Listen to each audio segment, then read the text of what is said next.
Hi guys, and welcome to today's video where we'll be taking a closer look at Liverpool versus Manchester City in the Community Shield.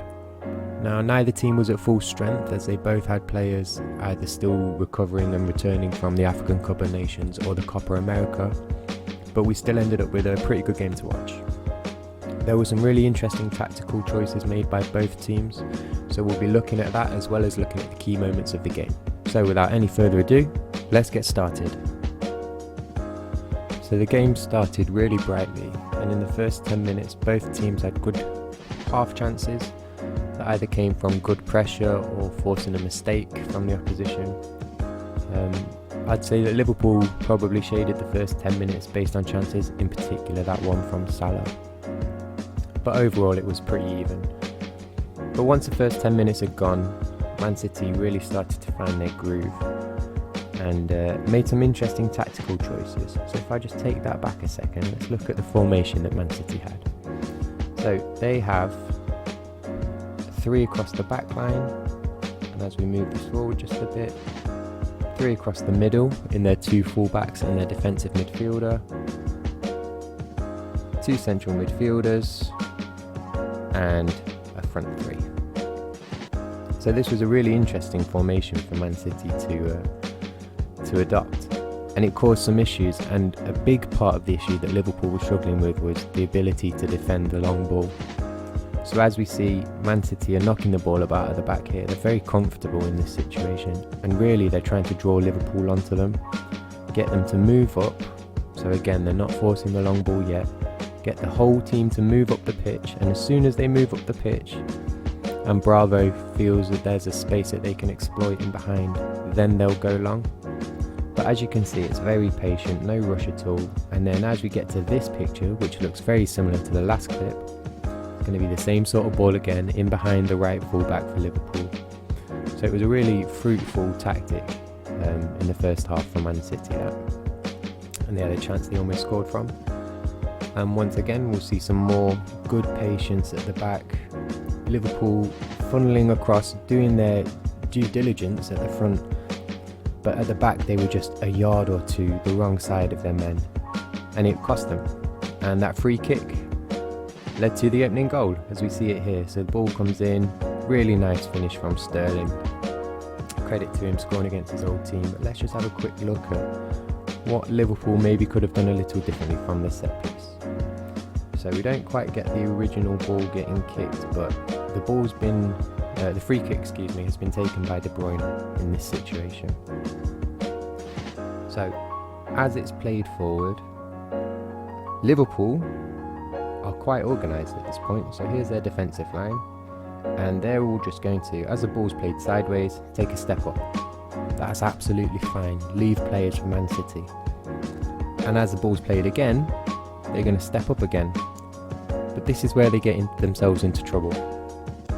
So, if we look at David Silva and De Bruyne in this scenario, they are moving at full pace towards the goal.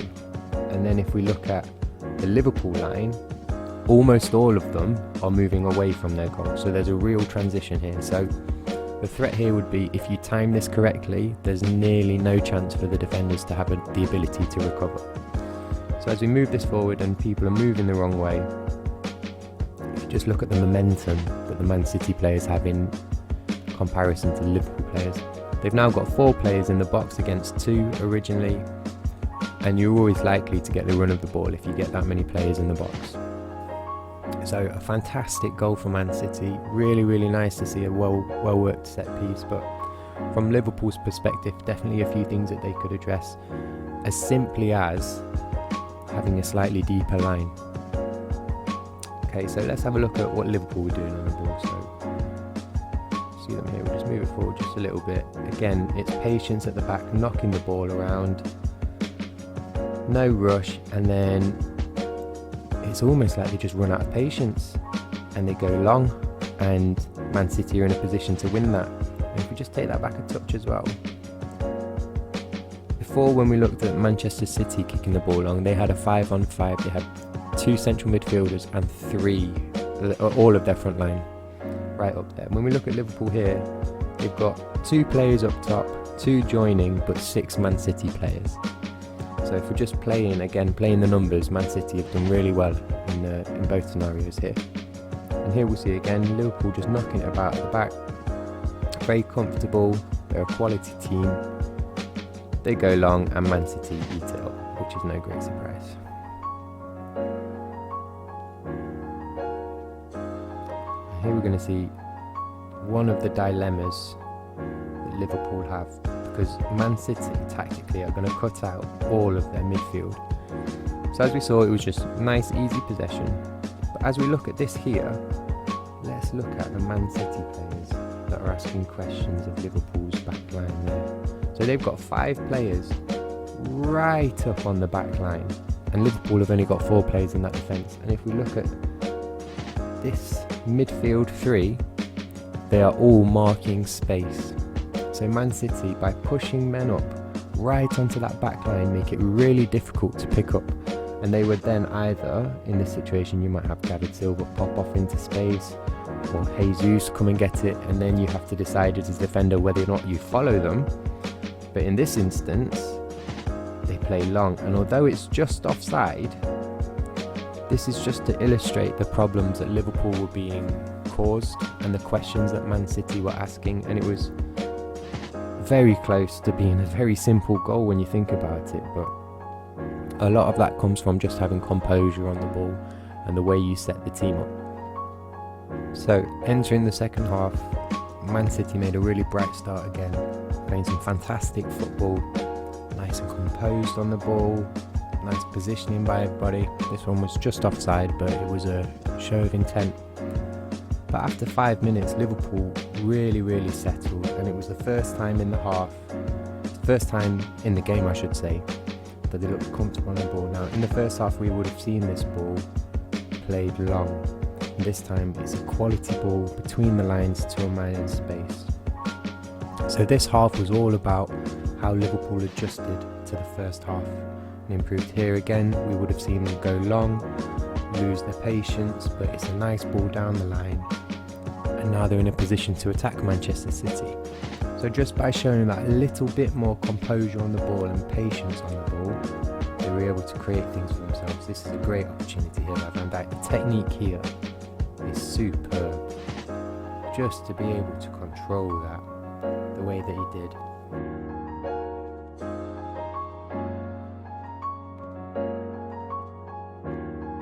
And here we have Salah, lovely skill again.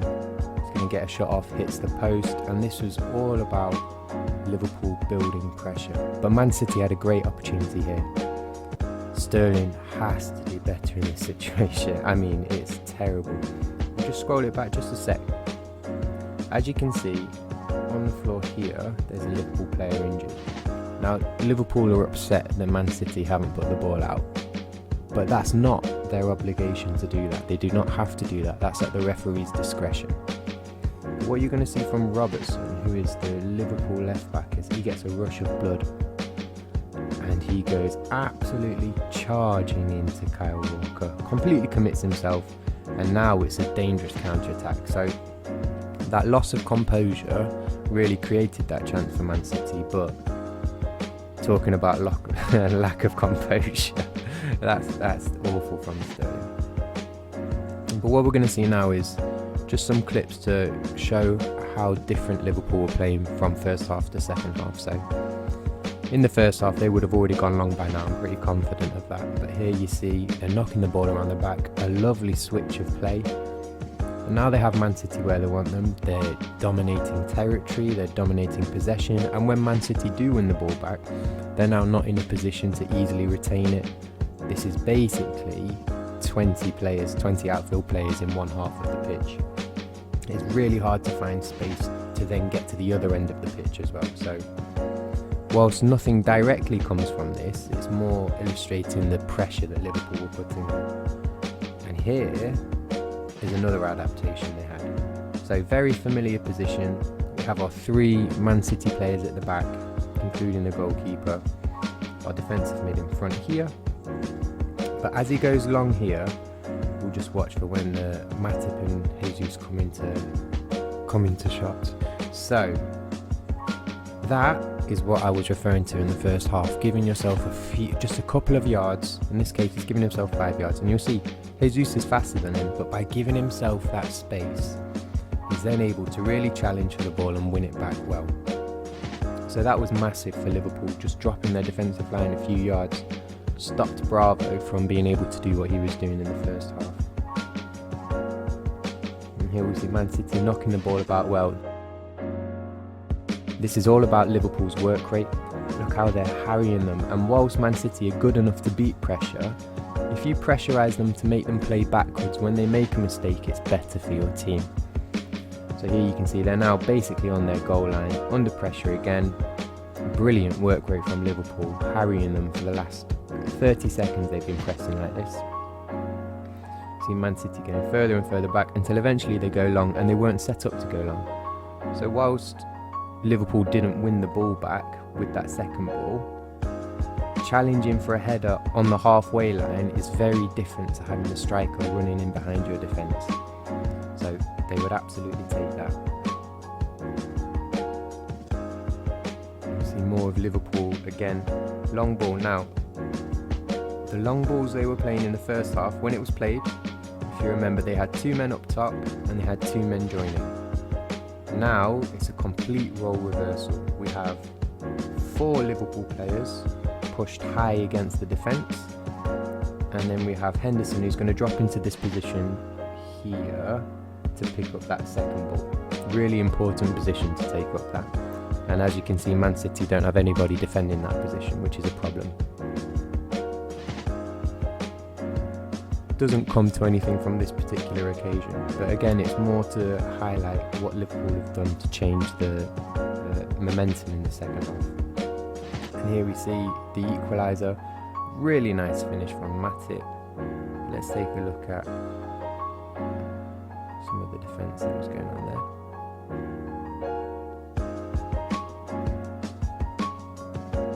Okay, so as this ball is played in, that's an okay defensive line. There's nothing wrong with that. It's all good until that header, not getting out of the danger zone at all. And if we take a look at the next one, let's get back to here. Now, as this ball gets headed, I want you to watch in the area, watch the Man City players' body positions. They are all facing the ball. We have Matip, who is our goal scorer, unmarked on the 6-yard box with nobody looking for him. So I understand this is a difficult position because Van Dijk is feeding the ball in, but to be unmarked in that position, a tall centre-back, it's poor defending from Man City. Lovely ball in from Van Dijk, and that's a solid finish from Matip.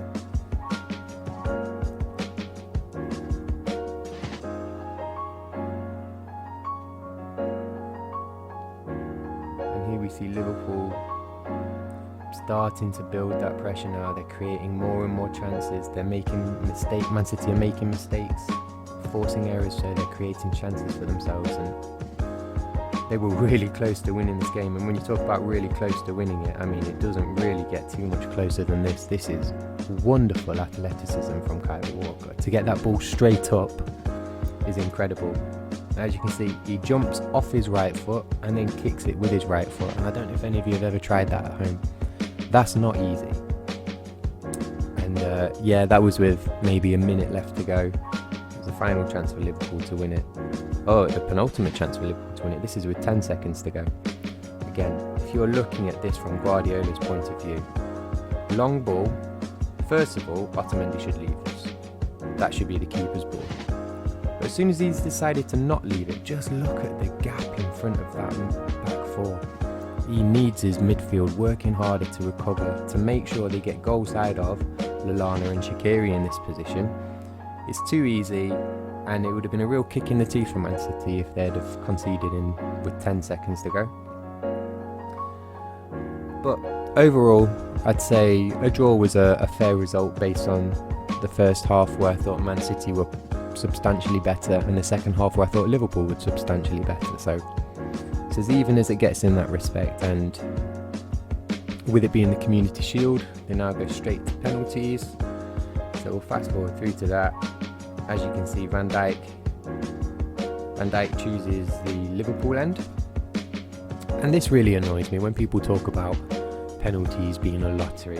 What an absolute load of nonsense. It's about technique and composure. So here you can see Shaqiri, brilliant. Man City player, brilliant. This is an awful penalty from Wijnaldum. That's nothing to do with lottery. That is just poor technique. And as we'll see, everyone else manages to score. Fox takes a great penalty. Zinchenko takes a pretty poor penalty that gets away with it. And in the end, it's Man City who come away winners. You'd have to say deserved to a certain extent based on their first half performance, and ultimately when it comes to a penalty shootout, it's about who can hold their nerve. So you wouldn't take anything away from them in that respect, but really good game. It bodes well for the season that these two are so closely matched, and so this has been an original Armchair Pundit production. I hope you've enjoyed it. If you have, drop a like to let me know that all the hard work I've put in has been worthwhile, and if you'd like to join me next weekend for more games, that'd be great. Until then, take it easy.